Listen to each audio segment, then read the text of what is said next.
Log on, tune in, find out. Another good idea from Cambridge.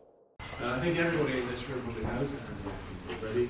Delighted to be here. He's the executive director of Friends of the Earth.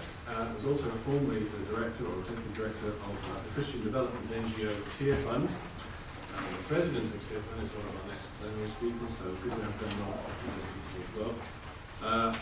I don't need to say much more about Andy. He's been involved in so many things and is such a key player. We're delighted that he's going to speak to us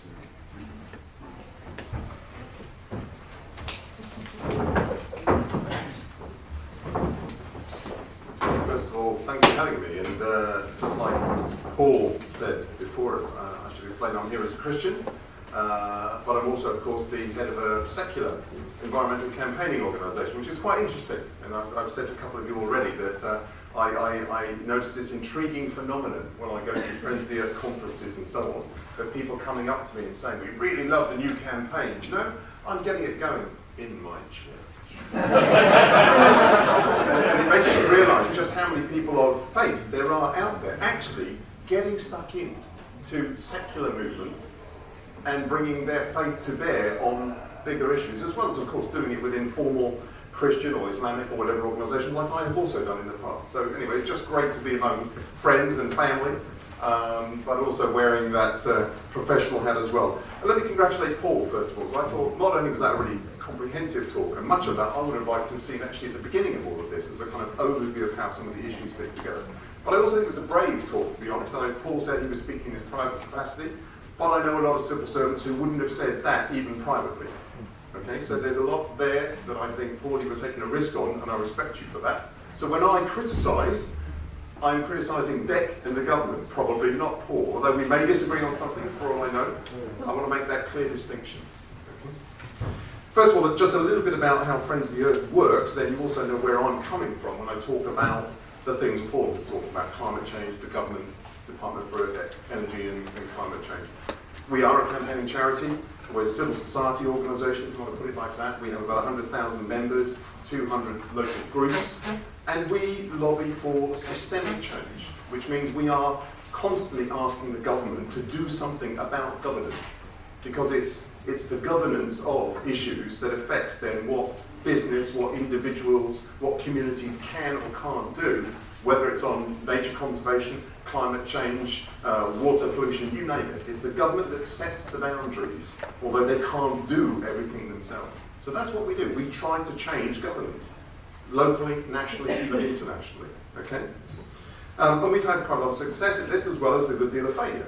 It's not easy work, but some of you will know about the Climate Change Act. Paul mentioned that. That was started as a Friends of the Earth campaign that got many more people on board and led to the first law anywhere in the world that sets national targets for a government to reduce its emissions over time. And I think it's this week a delegation is actually coming over from China to actually look at how we did that. Okay, so some of these big changes that come about through campaigning can have far-reaching implications. There are also failures, of course, and I can tell you about many of them, but you don't win them all. Let me tell you about how we work with DEC. So part of my job and the job of my organisation is to be in constant contact with people in government. So I will meet the Secretary of State from time to time and the other ministers. My senior experts in the different issues will talk to the experts within the government departments. Very often we agree. Sometimes we will come in with a solution that helps the department do something they want to do, but haven't yet figured out how to do. And that's great when actually we're on the same side, pushing in the same direction. Often we will disagree, and we tell each other very frankly and have very robust conversations. I've had midnight calls from the minister telling me what a rotten chap I am and how I he couldn't conceive that I could say what I just said on television and that kind of thing. That's our role. We're not paid by government, we don't get money from government, we don't get money from big business. Our job is to tell it like it is, the way we see it, but we try to be as rigorous as we can. That means we sometimes annoy government, but that also means we're very prepared to work with government on things that we think are for everybody's benefit. Okay, so that's in that context I say the things I'm now about to say in relation to Paul's talk. I'll also say a little bit about where we go next, where we want the government to go next, around energy and governance around energy. And if I talk about energy, it's for this reason. And we've heard a lot about energy, and some people might be getting bored with talking about energy. But it's for this reason. We are up against big environmental limits. We know that, Paul touched on it, others have touched on it. One of those is climate change, where we are rapidly approaching, if not already surpassing, the limit that the world, the climate system can cope with in terms of carbon emissions. So it's a massive environmental limit we have to deal with. In the UK, the best single thing we could do about our climate emissions is decarbonise the electricity system. Okay?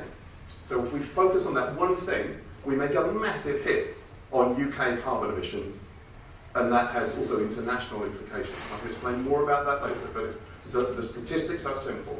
Something like 70% of the UK's carbon emissions, our entire carbon emissions, come from electricity production, and that's because our electricity production is about 90% dependent on fossil fuels. So there's a massive connection between decarbonising our electricity system and actually delivering cuts in carbon emissions.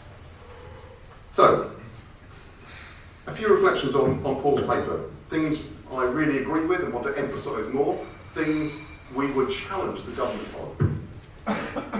3 or 4 things we really agree with. Outsourced emissions. Paul mentioned that notion at the end, and it was really good to hear Paul talk about that, because you don't hear government talking much about it. This whole problem that actually we may have formally cut the emissions we make in the UK, but there's an enormous amount of evidence that that's largely because, or at least substantially because, we're not making stuff anymore. We get China to make it. And then we import it back in, tell them to cut their emissions while we consume the stuff they make.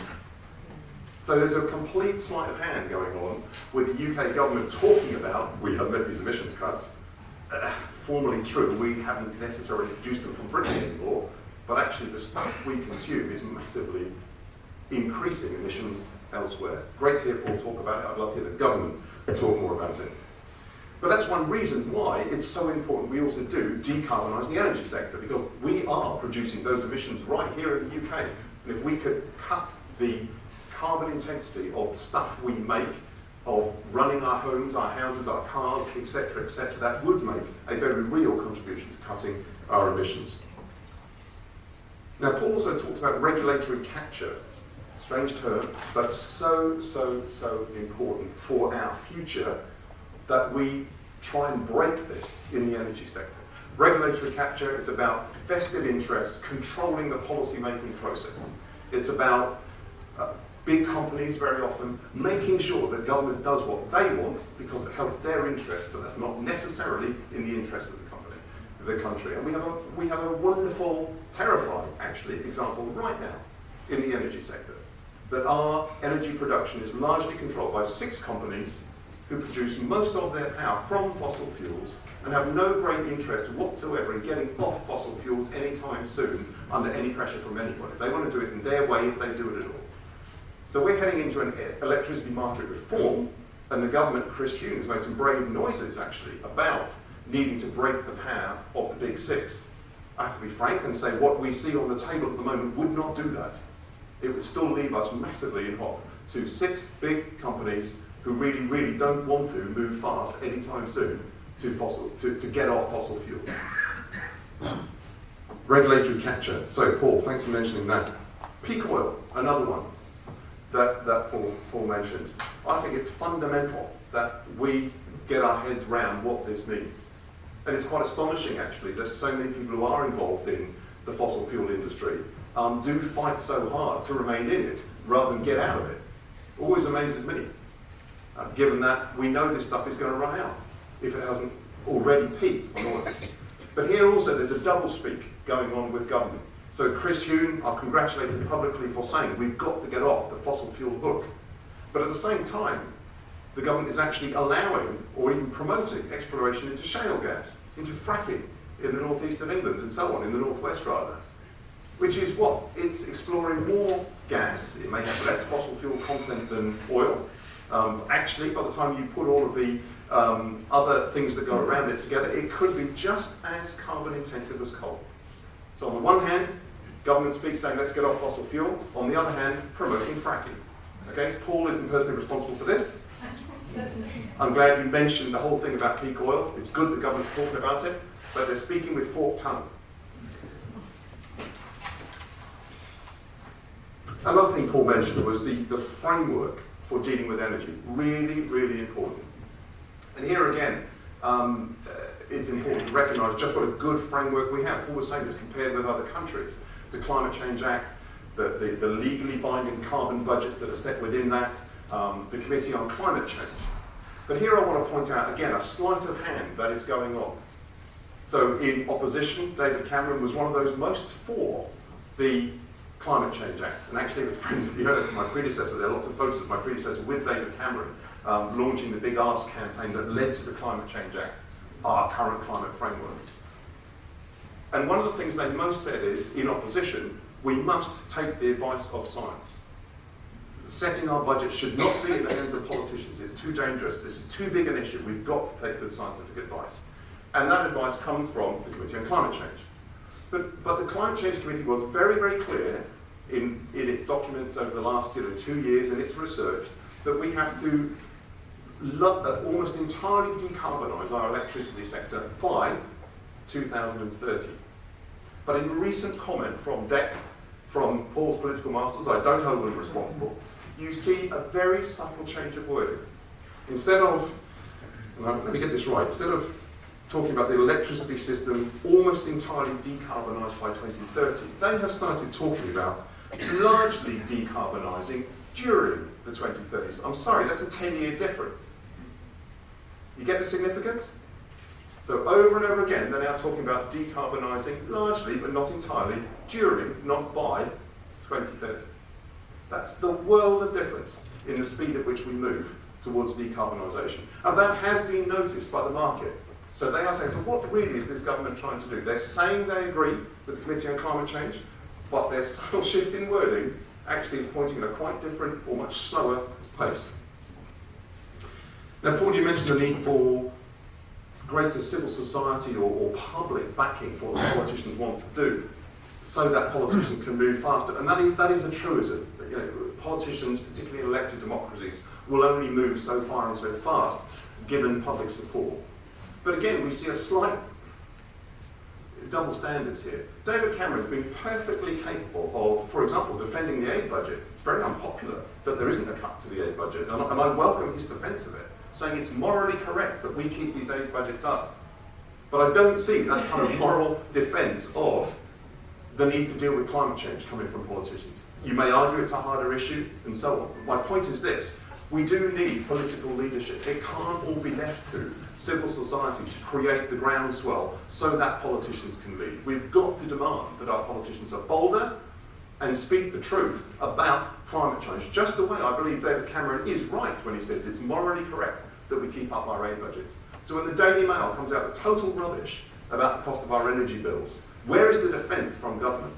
Actually, I think Chris Hume, to be fair, may have said something. I'm looking at you for confirmation here, but you don't see this robust defence of what morally needs to happen from the government. It's, oh, we can't move because the public isn't with us. As if government has no power to influence public thinking.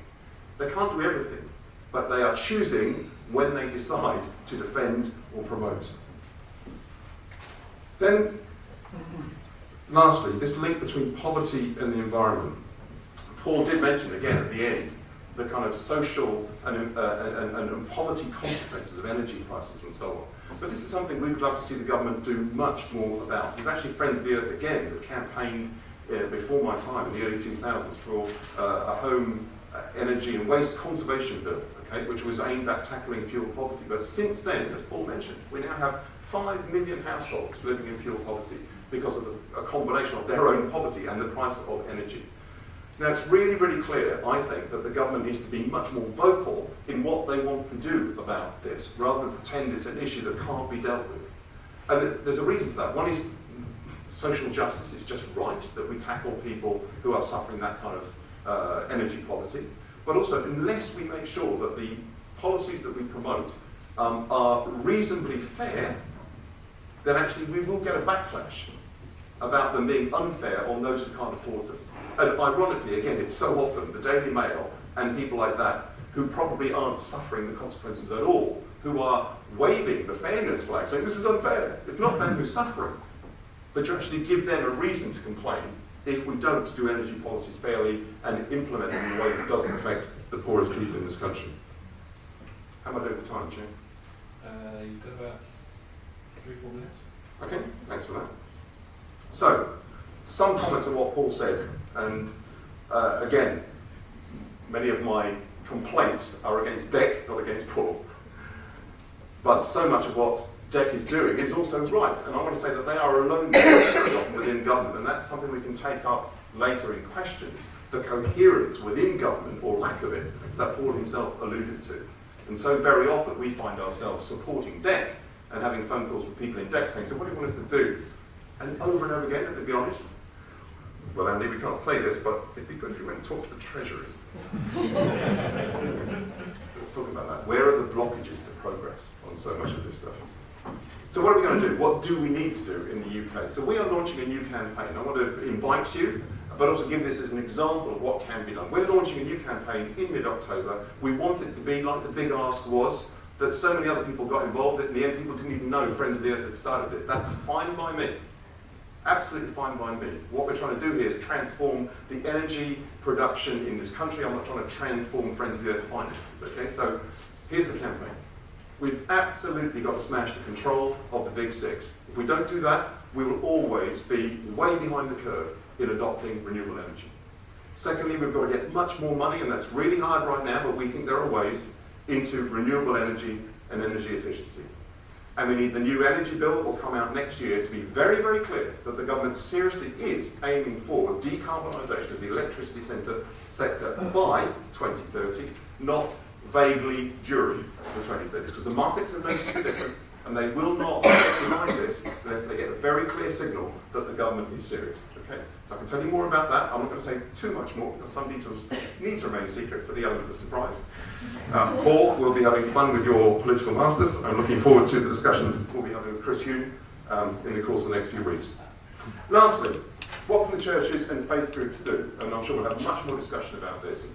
And it's been great to hear the enthusiasm here and the commitment to these issues. Got a challenge to faith groups, and myself among them. As much as I would challenge NGOs, is it's not working, is it? What we are doing, given how many of us actually believe in this stuff, isn't making the big change we need to make. So we've got to up our game. We've got to do something different. We've seen what a difference church groups and faith groups can make on certain issues. Think of Make Poverty History. Think of that enormous mobilisation in Edinburgh. And I stood on the stage there addressing about 100,000 people. Really scary, I have to tell you. This is much easier, thank you. But you looked out over the crowd, and what did you see? You saw the banners of Islamic Relief, Tear Fund, Christian Aid, CAFOD, World Vision. Who are they all? They're all the organisations of faith groups. Okay? There was also, of course, Save the Children, Oxfam and so on, but massively behind that mobilisation were the faith groups. But even though Tear Fund, Christian Aid and others have got working on climate change, and I've been pleased to be a part of that, there is not an official Anglican agency for the environment, Catholic agency for the environment, so on. So we have a choice. Either we deeply infiltrate those other ones and the churches so that they will mobilise behind this, or we've got to abandon them and do something else. No one's about to set up big environmental organisations for those faith groups, I would argue. Smaller ones do exist. Okay? So we've got to up our ante with those groups and getting our own audiences on board. Second thing I think, though, is we've got to use our political voice.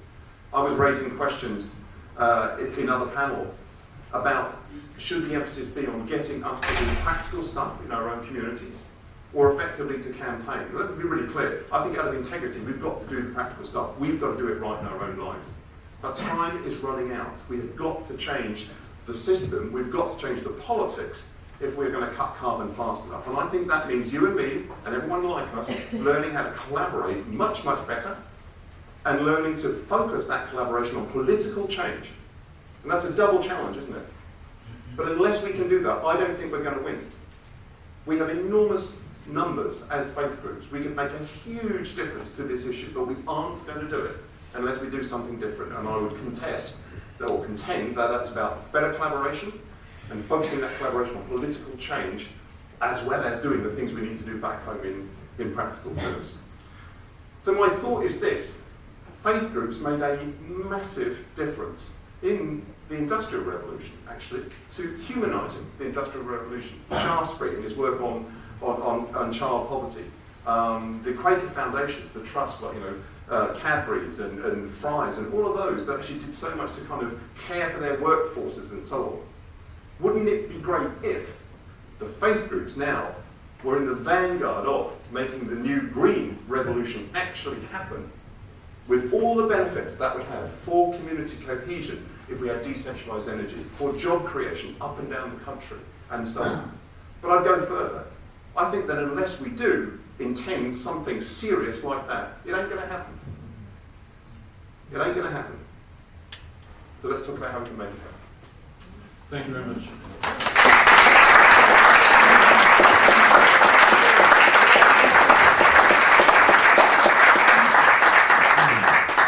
So, without further ado, I'd like to introduce our next panellist. Many of you may know, some may not know, that Cambridge itself is a global leader in research and advice, policy advice on a wide range of environmental and sustainability issues. So it's a great pleasure to welcome Douglas Crawford-Brown, who is the Executive Director of the Cambridge Centre for Climate Change and Mitigation Research. And among his various other roles, he's also Emeritus Professor in Environmental Sciences and Policy at the University of North Carolina. He's advised governments and businesses across the world, and we're delighted to have you here. Look forward to what you've got to say. Well, thanks very much. Is this on? No, it's on in the sense of making scraping noises. Yeah. Sure. Yes. So, maybe I'm the only one here with absolutely no religious inclination, and therefore, in that spirit, I'm going to build my talk entirely around Plato, Augustine, and Bernard, the three inspirations that I take. As you can tell from my accent, I'm a Scouser, you were guessing. I'm from west of there. And I'll start by saying this. My talk is about sustainability, and climate change will appear here, but I can tell you what one of the visions is of how one achieves sustainability and reduction of climate change, because on the 23rd of March, 2008, at 7:35 in the morning, my carbon footprint went down by 63%. And so the question is, what happened? Anybody? Yeah? I migrated to the UK. I stepped off the plane with my family. We're never going back to the United States. Well, they may drag me back, or you may throw me out. I migrated to the United States, and my footprint literally did go down that amount. Okay? Now, there's lots of issues having to do with what happened to my house and my car and so forth back in the United States, because they didn't evaporate. Somebody else is driving my beloved Lotus Elise back in the United States now. Somebody else is living in our 4,200 square foot house that I never would have apologized for back in the States. Now I feel horrible and confessional to you right now. And I live in a 1,100 square foot house on Portugal Place here in Cambridge. But nonetheless, my carbon footprint went down. I think the important story, though, is I will put my life in Cambridge against my life in Chapel Hill, North Carolina, any day of the week. Okay? My quality of life is just as good as it was back there. I would even argue it's better. Okay? And yet my carbon footprint went down by 60%. Okay, so a couple of key points as to how we perhaps get here.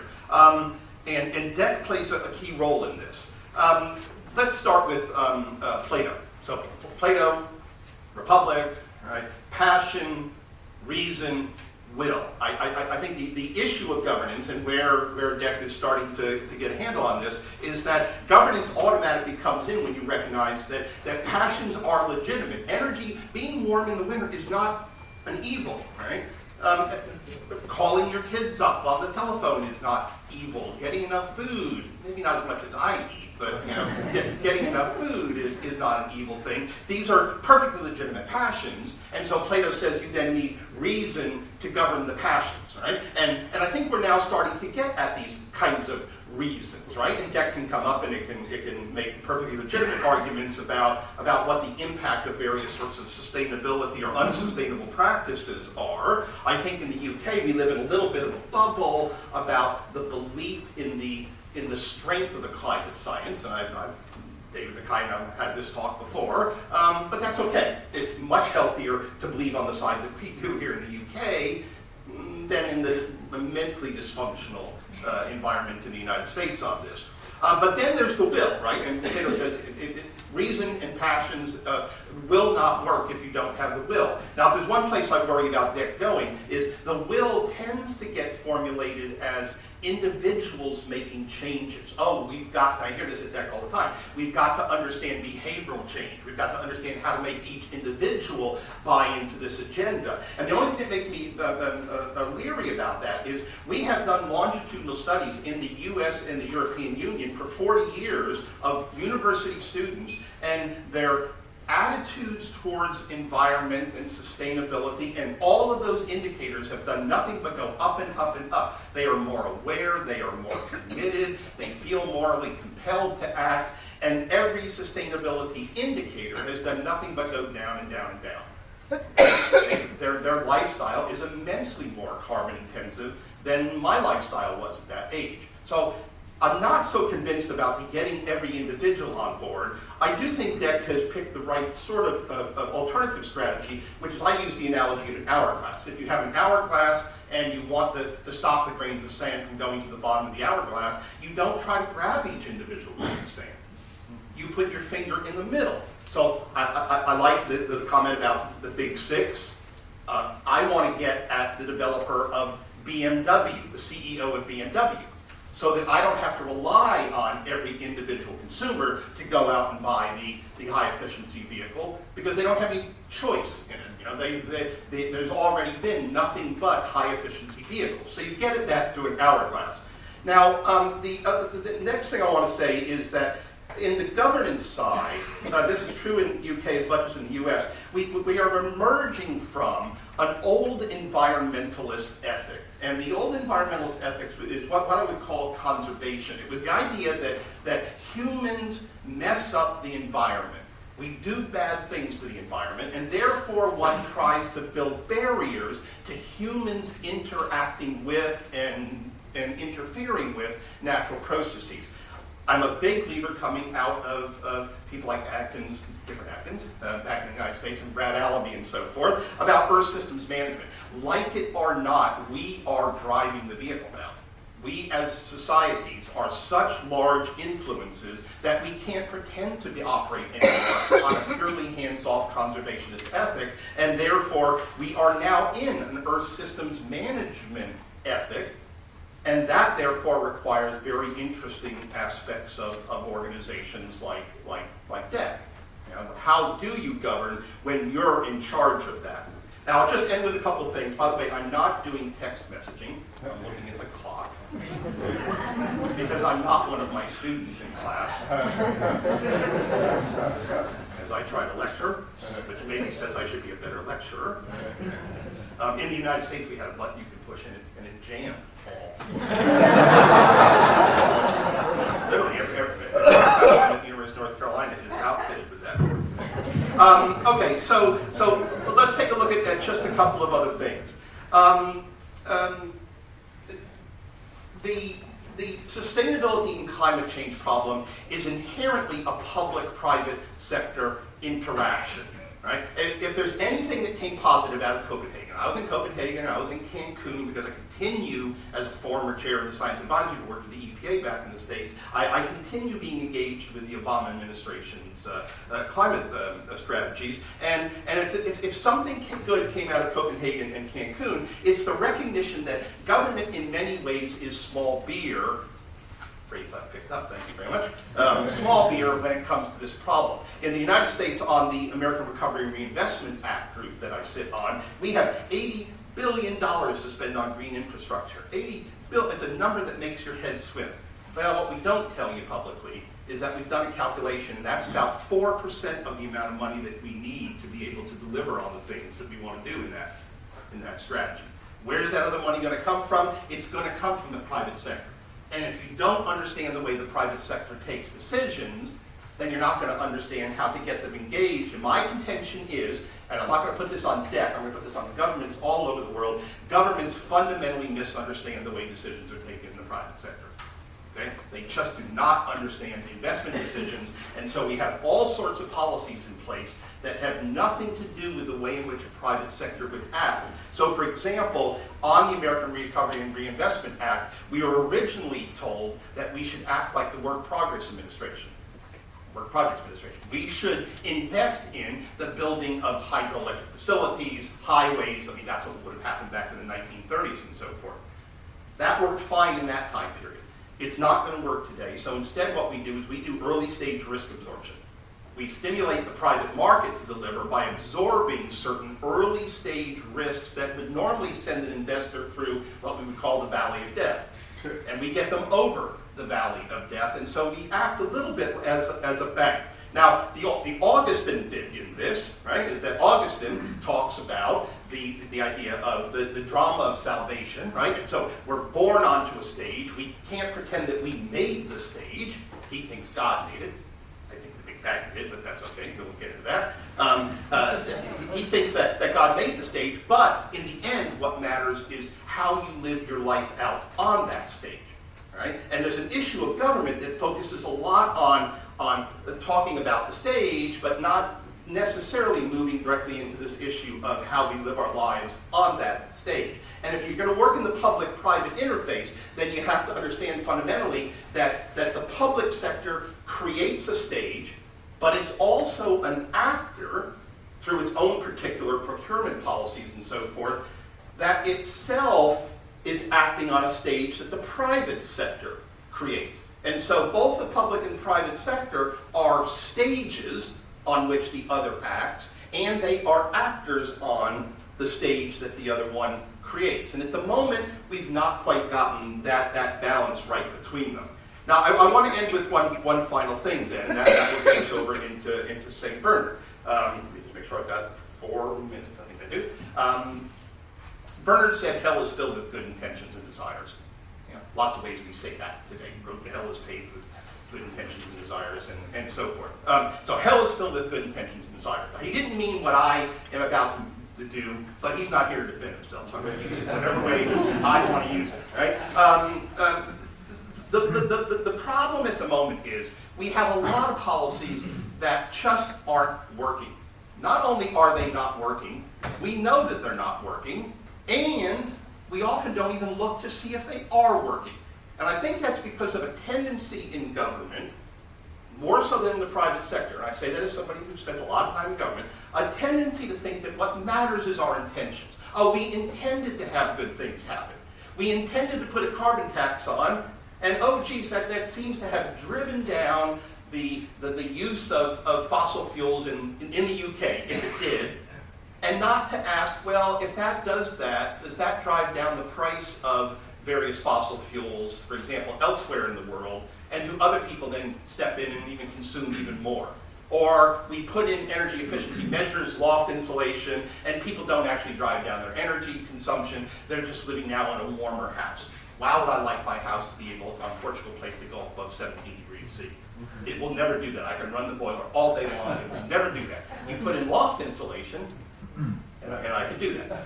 So I think we're in a position now of starting to look at this relationship between what we intend to happen and what is actually happening for our policies. And that's not going to happen until, and I think that is moving in this right direction, it's not going to happen until we start to have a culture that says it's not good enough to intend nice things to happen. What matters is, in the end, is what actually happens to energy consumption, carbon emissions, and so forth, because otherwise we end up being in hell with good intentions and desires. So that's all I'll say for now. I'll turn it to the next speaker and then we can go further. Thank you very much. Panelist, Peter Melchett, who I know has come here in the midst of a extremely busy schedule, so we're very grateful to him for spending this time with us today. Peter Melchett is the Policy Director of the Soil Association, one of the UK's main organic food and farming organisations. He's held that role for about 10 years. He runs an 890-acre organic farm in Norfolk, which I'm sure will be an enjoyable distraction from more dry technical questions that he's also involved in. Among the many roles that he's occupied in public life and the academy, He has been the chair of Greenpeace UK and has also been a Labour government minister in the House of Lords. So thank you very much. We look forward to what you have to say. Thanks a lot. It's a great pleasure to be here. Let me disabuse you of the idea that farming is a peaceful distraction. Farmers are a miserable, hard done by bunch, as you know. Life's always very difficult. We had 3 months with no rain at the beginning of this year. Probably the variability that climate change is introducing, and a rotten harvest as a result. So that's something we want to forget about. And actually, I came here to try and give you a positive message about the capacity to change. And I'm looking at the paper this morning, see Miliband is challenging one of the things which has been depressingly not challenged since the Thatcher era, as somebody else mentioned earlier on this morning, that we really can't do anything about this growing gap between the rich and the poor. The rich get richer, the gap between the lowest paid and the highest paid gets bigger. That culture has not been challenged by successive governments. And it's good to see somebody challenging it. That framing of the discussion about economics and justice in society has not been challenged. And in the world where I work, in food and farming, since the end of the Second World War, we've had a framing of the discussion about the way food and farming has developed, which has really not been challenged. And that's what I want partly to talk about. Just say a word about the Soil Association. We're a lot smaller than Friends of the Earth, but quite a lot older. We've been around about 65 years. We're the main organic food and farming organisation, an NGO. We are different from most NGOs, a lot of NGOs, not all, in that we certainly want governments to do things and politicians to do things, and we act in that realm. But we also have relationships with large numbers of companies and farmers and growers, people growing fruit and vegetables, and by setting our own organic standards, which are a little higher than the European Union minimum, we have a mechanism directly to influence what happens in a field, on a farm, in a food processing factory. So we're an NGO with more of a hand on operational matters than many, which makes it very interesting and leads to all sorts of conflicts and opportunities. So I was also impressed by what Paul had to say, enjoyed it very much. I guess for Paul's purposes anyhow, what I've got to say is a long plea for DEC to not listen to anything DEFRA says and believe the Climate Change Committee when they say what they do say about agriculture, which is a good deal more intelligent and climate friendly than anything you'll ever hear from DEFRA ministers or civil servants. The food and farming is a very significant bit of our climate debate. It's about 20% of emissions when you include the land use change, which is driven by agriculture, destruction of forest and particularly of grasslands, for example, in Latin America. And it's about 18% in the UK, about 20% globally. It's growing rather than declining. And it's an area where there is very little national or European or global consensus about even the route we might take to try and reduce these huge emissions. And as I said, the debate, the discourse is framed by an assumption that we're in the grip of forces which we can't control and which are simply expressing an inevitable journey, a journey where we get ever cheaper food, and that's a key driver in the marketplace. We get larger and larger farms, bigger machines and fewer jobs in agriculture. We move from complex agricultural systems to simpler and simpler and more vulnerable systems.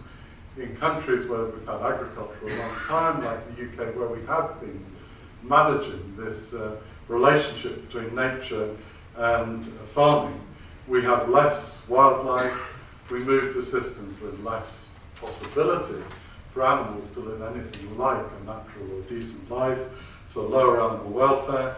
And we've seen in North America, there's been some good research, and in Europe, lower nutritional content of the food we eat steadily since the Second World War. So all of these trends are presented as being, this is the way it works, this is the way the world works, we have no choice in the matter. And what, in fact, we're going to have to do is make sure all these trends accelerate, because we have to double food production to feed a growing population. It's an absolute outright lie. There is no scientific basis for this wild and inaccurate claim whatsoever, but it is part of the general discourse. Of course, we've got to double food production, then put that on one side, and then you go on to talk about GM crops, or more nitrogen fertilizer, or bigger machines, or animals living their whole lives indoors, or all of your protein being produced in vats, or whatever mad sort of tomorrow's world, for those who are old enough to remember it, sort of vision of the future, nightmarish and completely inaccurate, that people come up with. So, I wanted, before I go back to food and farming particularly, to pick up one or two things that Paul said, which I would like to raise a question about. I agree with a lot of what he said, particularly as you'll have already heard his praise for the Climate Change Committee, the Climate Change Act. The UK's role in all of this is something we should be reasonably proud about, but I think the momentum's been lost since the last election, without any doubt. So we keep being able to say how good we are, we're going to have to get back on the bike and get pedaling again, I would say. Paul suggested that governments have relatively little leverage, and like I think Andy, I think that's wrong. Governments can have very significant impacts just through what they say and maybe what they do in their own departments. We had a meeting with the Secretary of State for Health, the last government, the Labour government, and we're talking about the appalling quality of hospital food. You know, people go into hospital malnourished, but more of them come out malnourished than went in malnourished in this country. Hospital food's been a decades-long scandal. And the politician gleefully said, well, it's nothing to do with central government, it's all to do with hospital trusts. So we said to him, well, you've got a lot of civil servants working in your department, what food do you give them? You're responsible for that at least.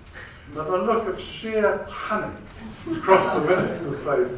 We'd identified something he could actually do something about it. Horrifying.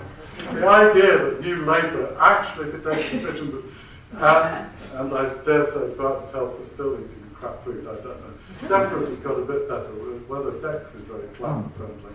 No, well, we should be ashamed of itself. But there are lots of examples, and we give you an example from where I work, organic food. The market for organic food has continued to grow through the recession in every EU country with a major organic market except the UK. And there are two distinguishing features. One is the role of multiple retailers here, and the other is lack of government support in the UK compared to France, Italy, Germany, Denmark, Austria, Switzerland, all the markets where the organic food sales have continued to grow. Even in Greece, organic food sales are growing now and have grown through the recession. Some may say that's a sign of irresponsibility, I suppose, for Greece. I think it just shows good taste and good sense. So governments do have real leverage over what people do and how they behave. There's another assumption in looking at climate change that we're going to have to develop new technology, and I think Paul mentioned this, and that's certainly the case in food and farming. In fact, when global scientists get together and look at the future, how we feed the world, what they're looking at is using existing systems. We don't need new technology. Agroecological systems work very well and increase food production over most of the world. There's an assumption sometimes we need different policies in the north and the south. Or we've got certain needs, somehow different human needs for food, or we've got used to things in Europe and North America. But in Africa, of course, they're going to need this, that, or the other. We've seen that in the past in all sorts of environmental campaigns, and it's not true. There's also a feeling that this is all terribly complicated, we have to act globally, but nothing much we can do here. one of the interesting things early on in the climate change debate, when I was working at Greenpeace, was that we drew quite a lot of parallels between the campaign to stop the destruction of the ozone layer, a global problem needed addressing globally, not something people could see or that impacted on you directly unless you were an Australian surfer and got skin cancer, but or a sheep in Chile that also went blind because of the ozone hole. But on the whole, in the northern hemisphere, we weren't affected. Now, actually, the one country made a real difference to the ozone hole, and I think is one of the reasons it's repairing now. That was Germany, and it was the fridge manufacturers in Germany who moved ahead of regulation, ahead of any international agreement, developed ways of making fridges which didn't use gases which destroyed the ozone hole. And that led to a huge industrial revolution in China, which Greenpeace helped broker, because the Chinese fridge manufacturers said, well, if the Germans are doing it, we probably should. They didn't say that about the British fridge manufacturers, or indeed the North Americans for that matter. But if the Germans are doing it, it's got to be sensible. And they changed the biggest fridge manufacturing factory in the world as a result. So countries can take a lead and can make a difference globally. We shouldn't assume it's only going to work. I mean, of course, we need international agreements, but they generally tend to follow the leadership of individual countries and of corporations, not to lead them. Then there's this feeling that there's all sorts of complex and competing demands, and again, in food and farming we hear that a lot, and I don't think that's right, and I'll come back to that. And we've discussed quite a bit this morning, well, we've got to change behaviour, and often it's behaviour and values, and the two are lumped together. I think it's important to distinguish the two, they're not the same thing. And I think we do need to change behaviour. We do not need to change people's values. Not everyone has to be an organic farmer or a member of Friends of the Earth in order for us to solve the problem of climate change. We have to change how people behave. We should not expect to change their values. So I wanted to talk about the complexity. First of all, how am I doing for time? I haven't got a fancy. You're lucky because I didn't know when you started. It feels like about 3 minutes. We'll be going 3 minutes. Okay, give me a 1 minute warning and I'll wrap up. So on food and farming, particularly in a country like ours, the issue of complexity is raised all the time. We need to protect our fresh water, bring back wildlife to the countryside. We've lost, in most common farming species, between 70 and 90 or 95% of what was there in the post-war period, immediate post-war period. Catastrophic, dramatic losses. Improve animal welfare.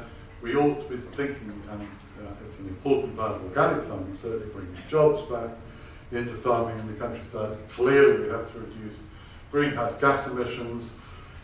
We have to get carbon back in the soil. Agriculture is actually, as far as I know, the only industry that can go on producing what it produces while taking carbon out of the air and storing it safely for a long, long period of time. Certainly well over 150 years, we know from experiments at Rothamsted in Hertfordshire, you can take carbon, put it in the soil, and the experiment they did was with farmyard manure, and it will stay an elevated level of soil carbon 150 or 170 years later. Tremendous possibilities, and we have to do that in the face of peak oil, mentioned quite rightly by Paul and Andy. Peak phosphate. Phosphate is a mineral, it's crucial to non-organic agriculture, additions of phosphate. Phosphate is crucial to all growing. In organic, it generally comes from animal manure. It ought to be coming more from human waste. But most of the world's agriculture depends on mined phosphate. About half of it comes from one country or one illegally occupied territory in North Africa, in Morocco.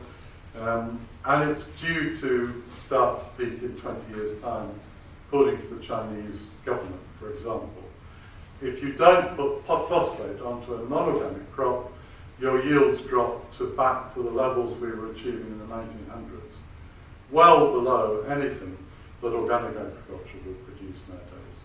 really dramatic cross losses if you haven't got large amounts of mineral phosphate, and relatively cheap, because of course with the peak of oil and phosphate, what happens is nitrogen fertilizer, which is made from fossil fuels, and the mined phosphate get more and more expensive. And we've got to feed more people, but we don't need to double food production. That projection, which actually was a 70% increase if you look at the original paper, assumed what we were doing was not feeding more people, there were just as many people starving after the 70% increase, but a lot more people in countries like India and China would be eating more meat. And so the 70% increase was more grain to feed beef, chicken and pigs for middle class people to eat more meat. That's where the 70% figure comes from. It wasn't a doubling, and it didn't reduce the people who are hungry or starving hardly at all. That number is incidentally dropping slightly over the world, while the number of people suffering from obesity and the illnesses connected to obesity is rising quite sharply, not just now in North America and Western Europe, but also in countries like India and China. So obesity is a growing and terrible health problem connected with food and farming. Starvation and malnutrition is still horrendous, but actually in decline. And we need to spend more attention on obesity. Now, all of these complex things can be dealt with as 400 scientists who wrote an international report called ISTAD, global scientists, 70 countries signed up to it. It gets nothing like the attention the IPCC did, and quite deliberately so, because definitely don't like the conclusions. The conclusions were agro-ecological systems are what can feed the world in the face of the need to cut greenhouse gas emissions and reduce resource use inputs dramatically. And organic is an example of that sort of system of farming. Okay, last point. I want to talk about behaviour change, because this is the other great myth in the food and farming arena, and governments suffer from it and encourage the idea that because it suits them generally, we can't change behaviour, all jolly difficult. And our experience in Soil Association, we've been running a programme now for 5 years in schools in England. We're now working with like 20% of the schools in England to change the food culture of the children in the school and the local community. And we went about this is with a lottery grant from the big lottery, by getting children to see how food's produced, visit farms, get to know a farm, ideally build a relationship with it, grow food themselves.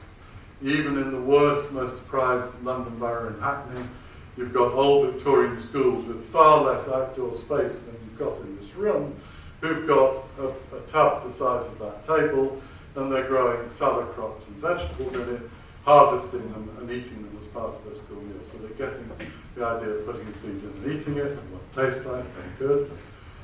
Talked to a young kid in Hackney once, and he was eating a little tray of stir-fried vegetables from a bed this size. I said, "What do you like eating?" He said, "I don't eat vegetables." I said, "What are you eating now?" He said, "That's different, I grew these." And the stories of what's happened in school is amazing. We then get schools to change the dining room culture.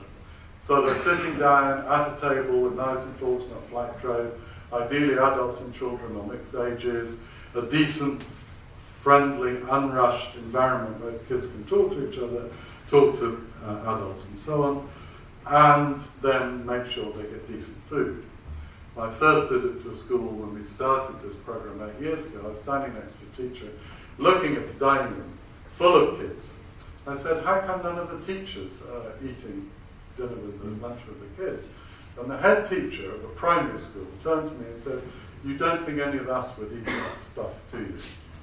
This is a head teacher in charge of the welfare of these children, eating something she wouldn't dream of eating herself or getting any of her staff to eat. I was really disgusted by that attitude. So we changed the food culture. The result is 30% roughly more children eating 5 a day fruit and veg, 30% increase in 4 a day fruit and veg, 45% of parents at the schools, of children's schools we're working with, 45% of the parents eating more fruit and vegetables, 43% saying they've changed what they buy when they go shopping. Free school meal use up, this has a particularly significant impact in deprived areas. We've seen take up of school meals. There's a myth in this country that they're dropping, 5% increase in attainment, better behaviour, better attendance, huge range of behavioural changes, including eating lots of fruit and vegetables from families whose parents said about the kids they'll never touch it. But it's not difficult to change behaviour, and we can do it. And the final thing I want to say on food and farming, which is interesting, is that somebody mentioned all these terrible companies, Cargill's food business, and Unilever, and Nestle, Monsanto, and so on. The interesting thing about food is that you all decide what you eat. You vote about food 3 times a day if you're eating a decent breakfast, lunch, and supper. And this isn't something which is only decided by governments or big corporations. There's a great American film called Food Inc., and they use this as their closing line. You have a vote, you vote 3 times a day, you can decide, and change is possible. Thank you very much.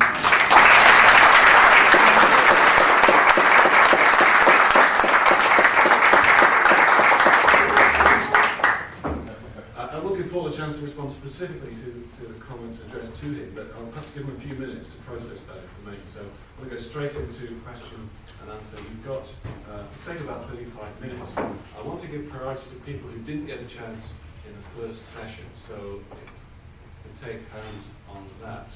Yes, there's one here. Again, we'll take 2 or 3 at a time. 1, 2. My thanks to all the panellists, and especially to Paul for his presentation earlier. Steve Huxley, Methodist Church, and Operation Noah. Operation Noah is one of those agencies that Andy referred to.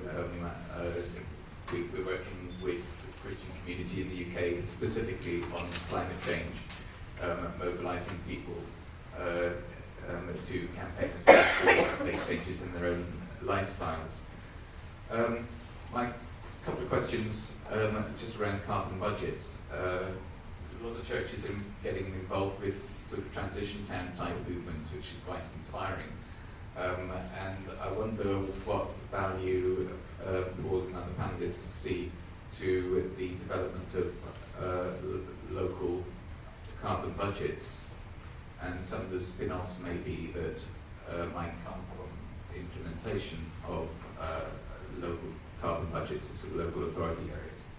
Whether, for example, that might be to address some of the problems with the planning regime, which Paul identified in his presentation. And secondly, again on carbon budgets, but focused at the national picture. Are there sufficient incentives for the UK to exceed its national carbon budget? We don't know how long a recession may last. I wonder if there are concerns that, in effect, our national carbon budget, which Paul feels we ought to be able to achieve without major structural changes, whether that budget effectively sets the limit of our ambitions. Okay, thank you. And the next one was just further up on the right there.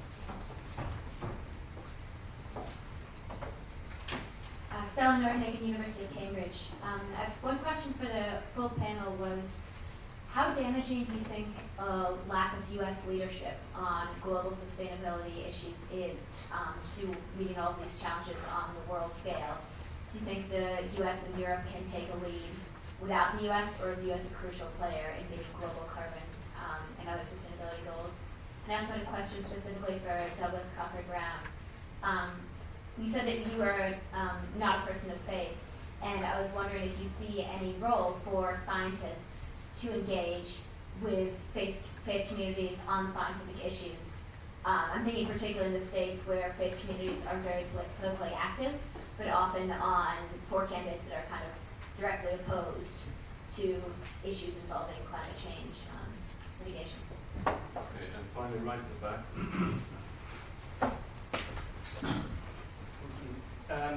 My question's for Peter. Peter, it was interesting that you started what you had to say by pointing to Ed Miliband having called for a re-evaluation of some of our values, and particularly the issue of equality, which psychologists define as an important value. I was cognizant as you were talking about that, some comments Margaret Thatcher made in '81, where she said that economics are the method, the aim is to engage the heart and soul, seemingly a fairly bold acceptance from a politician that somebody who you think is driven by a purely a set of utilitarian issues was nonetheless acutely aware of the fact that the economic policy she instituted had a profound effect on our cultural values. Cultural values which in her case actually it seems undermine people's willingness to buy organic food. There's a strong correlation between the importance people attach to intrinsic values and their willingness to buy organic food. So I was surprised then when you moved on to dismiss values as being unimportant. And I just wonder whether part of that may be, sorry, this is becoming more of a point than a question, but part of that may be the emphasis on changing values. The evidence is that actually everybody holds those intrinsic values to be important. And the question rather ought to be, to what extent do we communicate around issues like people's eating habits in a way which activates those intrinsic values? So if you could unpack that for us a bit, that'd be great. Okay, thank you very much. Why don't we start with Peter? Specifically to you. I was hoping to have some time to think about that. Well, I don't know what effect Mrs. Thatcher had on organic food consumption, because I was running Greenpeace in the UK when she first made a speech about climate change. One of the surprising things was in that year, Greenpeace UK's membership doubled, which I can't believe was an intended consequence as far as she was concerned. But again, it reinforced this view I expressed earlier that governments actually do affect what society, it's a significant number of people in society believe and think. And Thatcher saying climate change is real actually endorsed what Greenpeace had been saying, and of course Friends of the Earth were at the time as well, and led to a lot more people joining this. I think if we're going to, I suppose part of the answer in my mind is if we're going to successfully tackle climate change, we're not looking to get 51% of the population who vote to agree with something once in a 4-year, 5-year period, or maybe twice in a 10-year period. We're looking for much more significant and long-term shifts in behaviour, and in behaviour in the way we live our entire lives, and our expectations of what a good life is. And to try and achieve that in the time frame we have, I'm quite convinced by arguments by campaigners and people who look at the way campaigns work, that you can't change everyone's values so that they see protecting the planet as being more important than buying the car they want or having a steak for supper rather than a meat-free day a week and so on. So you have to make the behaviour acceptable to people with quite contrasting sets of values and priorities. And if that starts to answer the question, I'm sure it wasn't completed. Okay, thanks. Douglas, do you want to pick up those two questions about US leadership and then scientists and faith communities? Since you're becoming an expert on Augustine, I think you're well placed to... Well, I'll say a couple of things. I mean, first, there's a reason I migrated here, and yeah, it wasn't the weather, it wasn't better reception of Radio 4. With all due respect to Chris Moyles and the other chuckleheads on that station. Chuckleheads is a technical term, by the way. It had to do with my contention that I told my friends back in the States, I've had it, I'm moving to an adult country. Okay? The United States is, at the moment, deeply dysfunctional in regard to climate change. Partially it has to do with the way in which our political system, which worked very well for hundreds of years, thank you very much, has failed catastrophically fairly recently for all sorts of reasons. Partially it has to do with the powers that are playing themselves out there at the moment. But what is clear is that the faith community is a very important community in the United States. Sometimes it gets in the way of action in the United States. I mean, there are aspects of the deeply Christian right that are at the center of the problem right now in the United States. But for the most part, the faith community is a very good one to engage in. So when I gave talks around the United States, particularly in small towns about climate change, I went in through the door of the local church. That was my access point. And in the United States, if you don't understand the role of the local church, in small towns in particular, you've missed the boat on getting access to those communities. So I'm quite comfortable, and I believe quite strongly that we need to interact there. The message that we always brought in was that we're not here to save your souls. We don't even want that language of saving your souls. We opened up the church to discussions where we didn't care why you were there. If you were there because you believe in climate change, fine. If you were there because you think this is God's gift and you have some responsibility to maintain it, fine. If you're there to make a million quid off of some invention, fine. Okay? But the church was often the place at which we could do that activity. The onus was often more on the scientific community to engage meaningfully and truthfully, I would say, with the religious community than the other way around. I think the scientists tended to go in with a bit more of, let's say, we understand the stage, we don't care about the drama of salvation playing itself out on that stage. I think that was a big mistake, and I think the science community here in the UK in particular has made a claim that we understand the stage of climate change, the science of climate change, much better than we actually do. I think it's a much more ambiguous scientific stage that is playing itself out here for a lot of political reasons as to why the scientists want to give that position. Having said that, I still believe we need to take the insurance policy out of drastically reducing CO2. So that's all I'll say. Okay, thanks. Andy, do you want to pick up any of the remaining questions? Yeah, we'll pick up the local authority one from Steve. Our view at Friends of the Earth is that there's no way we are going to achieve the national carbon budget cuts if we don't get several different groups of players playing their part. And a key one of them is local authorities, which is why about 2 years ago we launched a campaign, in fact, precisely to get local authorities to sign up to having their own carbon target or budget. We were talking about a 40% cut by 2020, which is what we think needs to be done. We had about 40 different local authorities, including some of the biggest cities in the country, the core city regions, right across the political spectrum, signing up to this. What's been really, really interesting, though, is the resistance at central government level to having statutory duty on local councils to play their part. We've been fighting very hard on that. So there are still a number of local councils, as I said, about 40 I think, that have signed up to this. We're encouraging our local groups to get their local councils also to make that kind of commitment.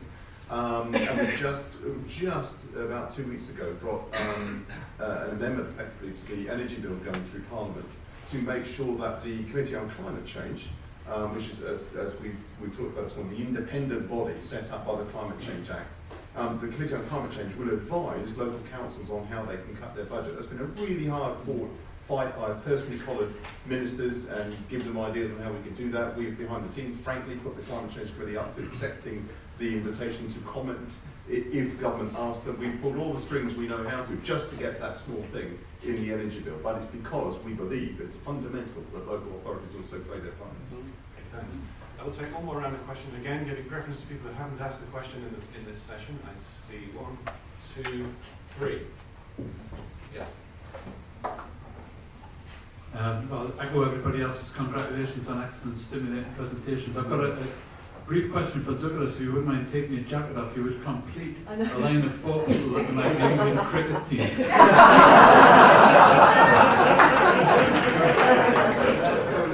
That'll be a quick bit of assimilation for you in the English culture. More seriously, Douglas raised the point about good intentions not working out, which is a bit tantalising, and I thought maybe it's between himself and then perhaps Paul could talk about this. Is that one example that's in my mind are some of the government incentive schemes we've had for installation of renewables, which basically pay you for the installed capacity, not for the kilowatt hours produced. And I wondered if that was one of the ones you had in mind, but that specific problem maybe Andy important.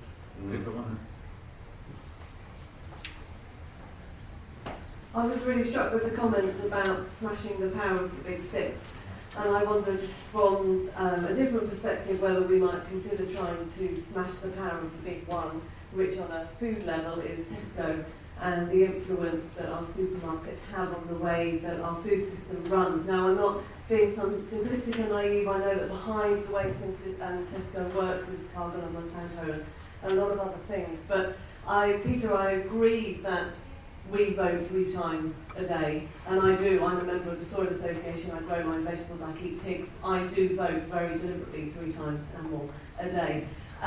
But I'm also aware that as well as voting 3 times a day, we have to look at the systemic systems, and we have to look at the system that we have got in this country that's dominated by the supermarket.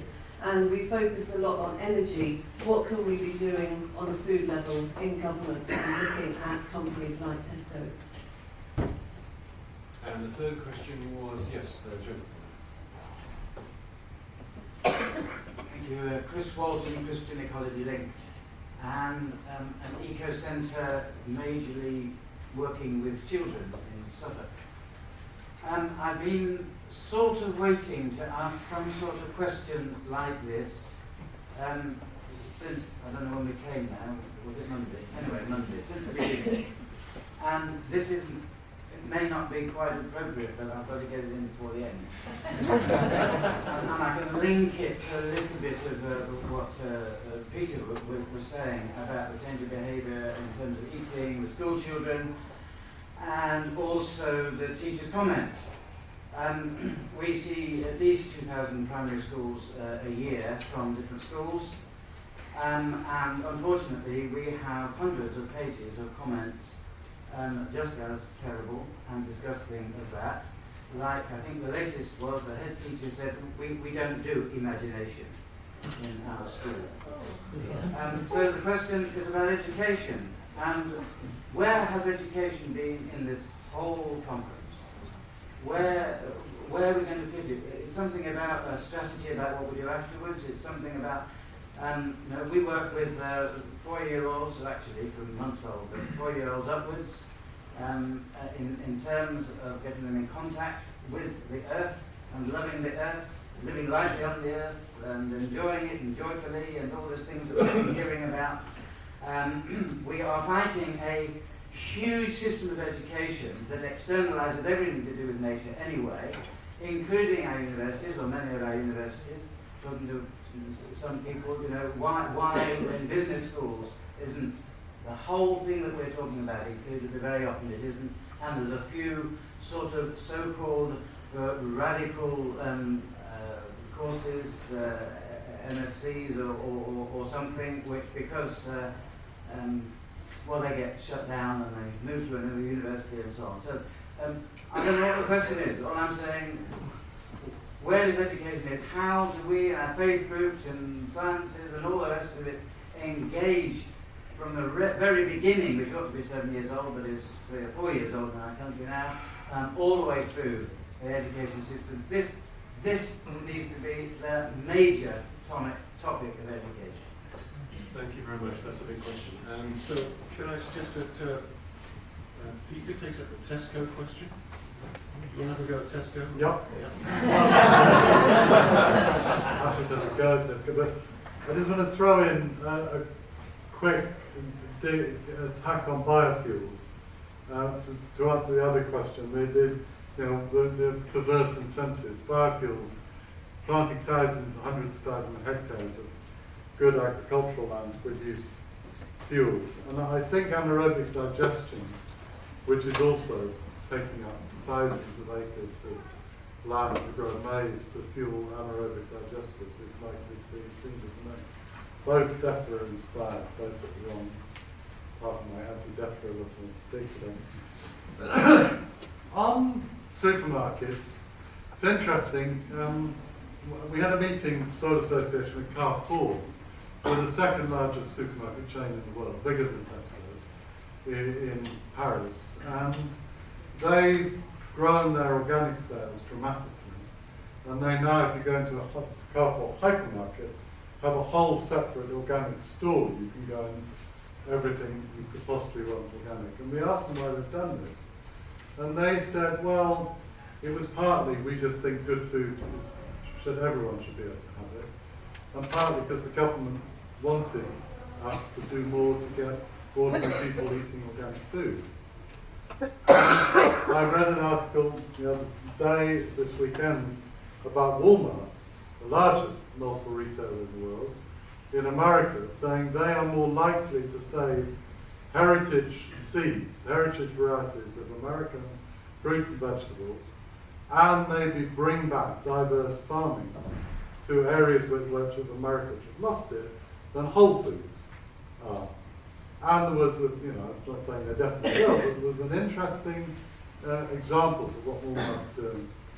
And so I think, it's dangerous to assume that the big retailers, which are just a pipe, stuff goes in one eye and we as consumers pull it out the other. We make a bit of a judgment as citizens about what's going in across the world. They're not really the key to this. It's government attitudes, it's the public citizen attitudes, and then how we behave as consumers, much more significant. And the real economic powers are these rather more hidden companies like Crawford. And Unilever and Nestle are the kind of that list. I'm not saying there's anything much good about Tesco's though. Waitrose have got double the organic range that Tesco's have got now. And Cargo's got double what Waitrose. Tesco's just stripped out anything, any value in terms of, not monetary value, but decency, off their shelves to drop their prices. And it's caught them, it's cost them a lot, because now their average customer sales are worth a lot less than they were before the recession started. And they're desperately trying to put it back again. Okay, thanks. Not as clever as people think they are. Andy, do you want to pick up Yeah, that there's first a question question? on incentives and feeding tariffs. So, our feeding tariffs are one of those incentives that perhaps isn't delivering what we wanted. First of all, I think we need to be careful what we expect from feeding tariffs in the first place. We who campaign for them, we're expecting a couple of things. One, that it would start to make a response to climate change much more visible in people's communities, so people actually start seeing evidence that they are responding. Okay, we never had major hopes that it was going to, need 50% of our power coming from solar energy on people's roofs. That was never what we had in mind. Having said that, we think the government's been desperately unambitious in what they can expect from solar. Frankly, the government has hardly promoted this. DEC itself has been very, very muted. We know there are officials within DEC who are desperately against having a feed-in tariff. All right? Let's be really clear about that. They were overridden by Ed Miliband. I'm pleased to say I played a small part in that by giving him some evidence just for a key meeting.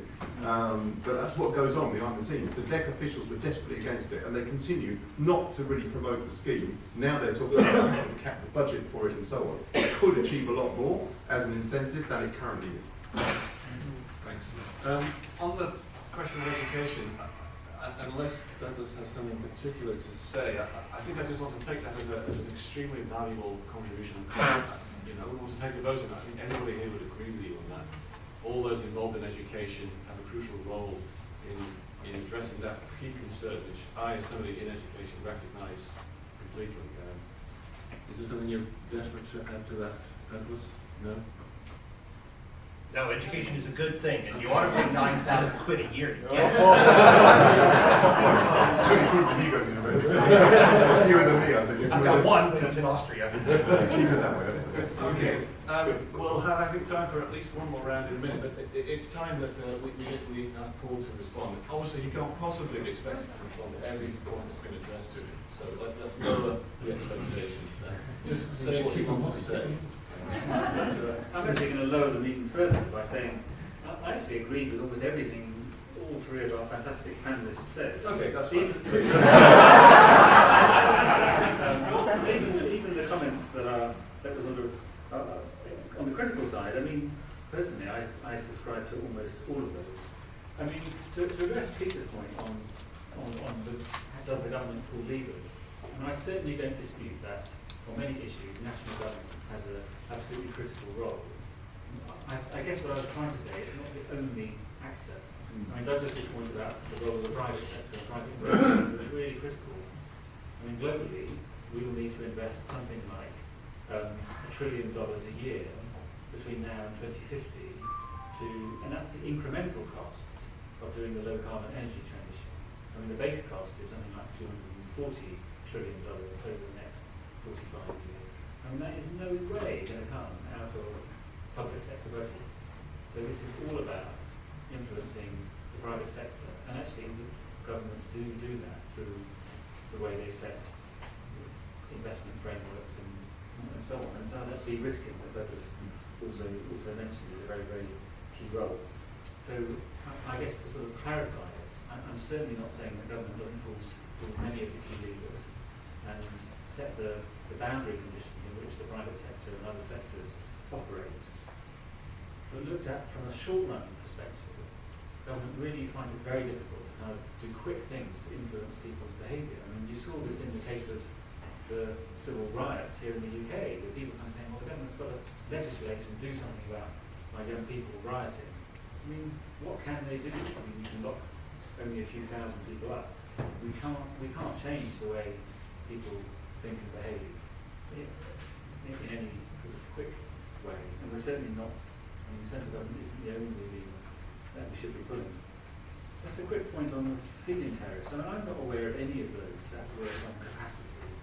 I think they all work on what you sell into the grid. So I wouldn't cite that as one of the examples of policies that don't work.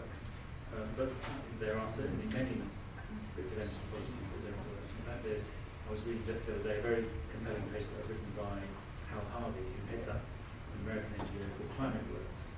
And his starting proposition is most energy policy doesn't work. And I actually don't disagree with it. And then he goes on to outline about 8 or 10 policies that do work. And I can send the link if anyone's interested. And it's a very convincing read. Just on the question on UK government incentives and carbon budgets, I think carbon budgets are set in line today with the Climate Change Committee advice in order to get us on the trajectory that we need to be to the mid-2000s and then on to 2050. And my understanding is that we can bank forward any overachievement from the early budgets.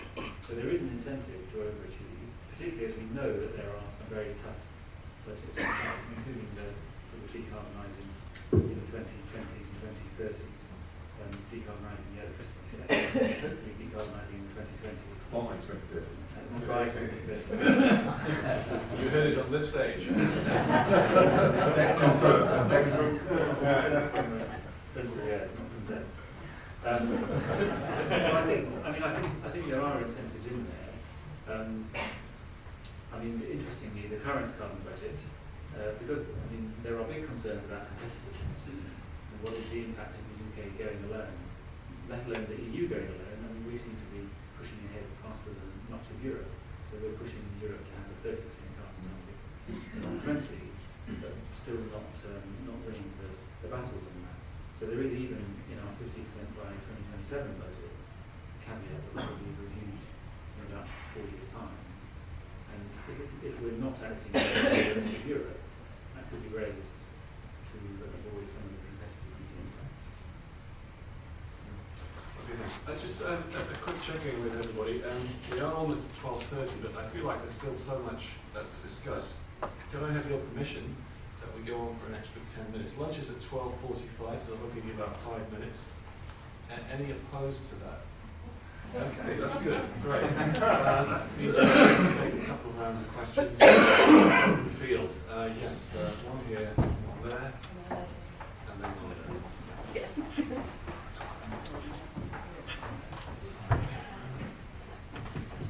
Andrew Sully from Llangollen.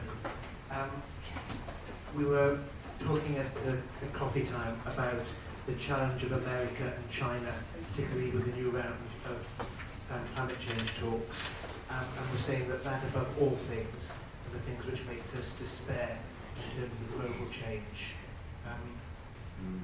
In a way, face the elephant in the room in terms of macroeconomics, and perhaps in a way it's something that Bill might want to respond to.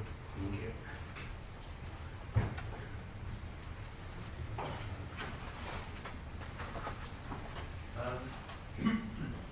David Robinson, Centre for Ecology and Hydrology.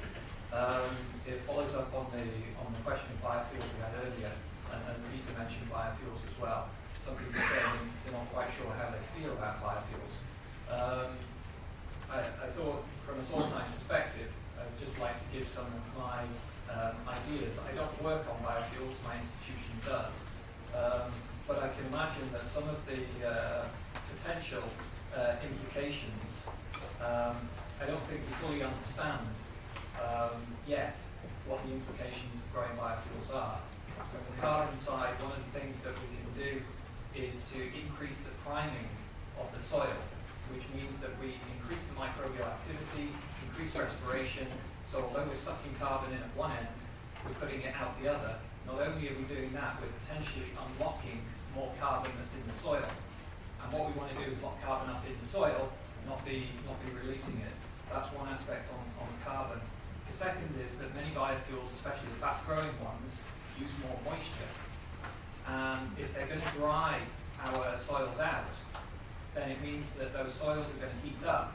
We lose the soil moisture buffer, and that means that when we get these intense heat events, so like we had in, what was it, 2002, 2003, when 20,000 people across Europe were ascribed to have died from those, that's being linked to a reduction in the soil moisture buffer. And the third one is on food quality, where we will be mining that resource, removing nutrients from the soils, and those won't be replaced, especially a lot of the micronutrients, which are very valuable in food. So should that land go back to food production, it will not be producing the quality of food that it once did. And the third question was... Yes, Peter Soldier Board from Finland. Again, for the last decade I've been peripherally involved with the carbon or greenhouse gas capture, storage and usage. And this was touched on particularly, I was pleased with Peter's comments about the importance of agriculture in sequestering. We also had that population in the last comment here. But there have also been efforts regarding pyrolysis technologies and active burial of biochar as a way of both enhancing soil productivity. This seemed to be an important thing. Then in Juliet Davenport's concept of future energy strategies, there was a tapering portion in the bottom of the graph. I did not hear to talk on that about pilot carbon capture and storage technologies tapering off by 2030. And because Britain has been very active in research into this area, I was just wondering what the particular comments are, both from Paul at the moment and then from the Friends of the Earth Viewpoint, just to on attitudes and progress in this area. Finally, I'll have to say that I'm suffering from a personal sustainability crisis in absorbing all of these marvelous talks and information. I'd like to thank everyone. Okay, Andy wanted to come in on the question of US and China. I mean, America and China, massive issue, of course, but I think we've got to ask ourselves two things. One is, how likely is it that the US anytime soon is going to agree to any significant international deal on climate change? I think they'll do it. That would be my understanding. Now, that's bad news because they put a brake on international negotiations, but what it means is you can't rely just on international negotiations for progress. And actually, I think some of the good news, oddly enough, lies with what China is doing. They're going hell for leather for investment in renewables. They're still producing power stations that we've heard about. They're getting hell for leather for investment in solar, wind and so on. Actually, also in a whole lot of other things like reforestation and so on. They're going really big on the environment. Okay? And I think if we can get China, I mean, China's going to do what it's going to do anyway, if we can get Europe, rather, also to up its game, you start to put so much more pressure on America in real life, because they will be but a trade advantage if Europe and China are starting to produce much more green goods than sell them on the international market. So never mind international politics, you can just put pressure on them from a trade perspective to go through. That will also drive them more towards, in the end, political agreement. But I think political agreement is a long way off on any serious deal that is going to do any much good, and we've got to find other ways around it. For what it's worth, I'm chair of Friends of the Earth Europe as well, and we are absolutely focusing our attention over the next 5 years on getting Europe to up its game with that climate strategy in mind.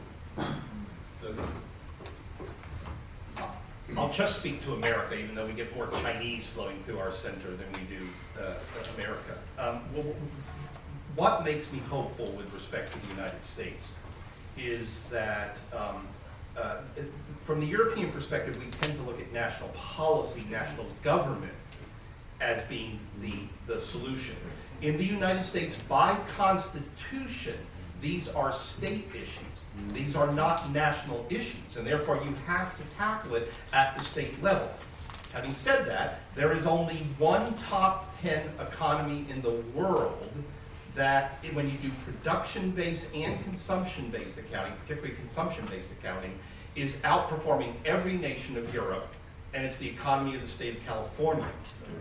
Okay? Now, what that indicates is that capacity is there, and what you want to imagine the United States as right now is we have built the capacity to respond, but we've got this huge national barrier with a dysfunctional Congress at the moment there. But when that barrier, if that barrier drops down, all of this effort is waiting to move through. At the EPA, we spent a lot of time getting all of the pieces in place. So to a certain extent, I'm hopeful that eventually that barrier goes away and this huge wave of American effort comes in, and I know you all want to follow the trajectory of America here. Am I getting that right? We won't take a vote on that one. We would love to see America lead. Do you want to come in on either the biofuels question or certainly the biofuels question. Sequestration as a whole, I think, has to play a really key part, and I highlighted that when I spoke earlier. And I was probably remiss to be thinking principally of industrial scale fossil fuel sequestration, when things like biochar and soil carbon can actually fulfill the same role in a much more sort of low tech and a way with actually some co-benefits. One of the things industrial CCS satisfies, it really has nothing apart from the fact that it's still CO2. And it adds an energy penalty, it makes the power stations more expensive, gas processing more expensive. It has nothing going for it apart from the CO2 storage, whereas all the things you mentioned have huge co-benefits for soil fertility and water retention and so on. So very positive.